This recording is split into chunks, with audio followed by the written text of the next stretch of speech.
What is up, y'all? Rules, rules, rules, right? We have so many rules and laws and regulations in our society that sometimes it's hard to keep track. However, most rules are in place to keep us safe and healthy, even though sometimes they don't make us happy. Some of them even help us with healthy relationships. That's right, I said sometimes rules help us to have healthy relationships. You might be saying, what the heck are you talking about, Kevin? And I really wouldn't blame you if you did. Today I want to tell you about one rule that we have in our family. Many years ago, my wife learned through a discipling relationship at church, I believe, about a rule called no absolute language. This is a hard one to abide by, friends, because we tend to talk like this a lot. Here's what I mean. You always do this. You never do that. Why don't you ever call? Or you do this every time. That's what I mean by absolute language. Those words like always, never, ever, all, every, just, and so on. You get the point.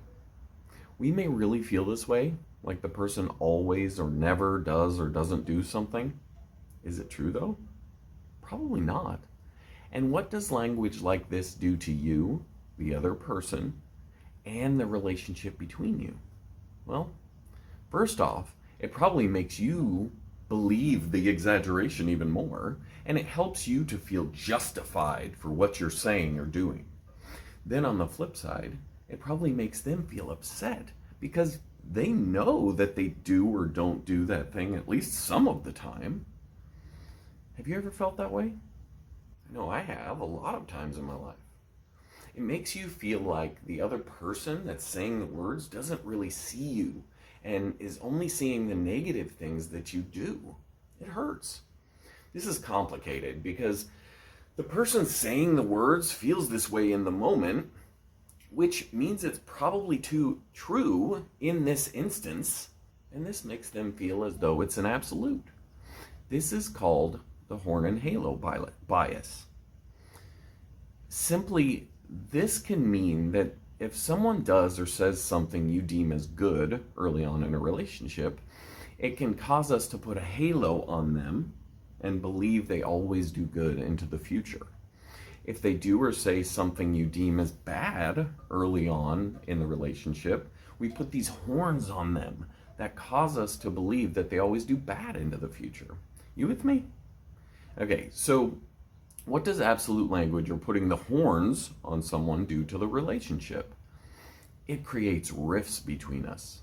It causes negativity, self-doubt, and doubt in the other, and hurt to slither its way in and set up house in our relationship. What does this do?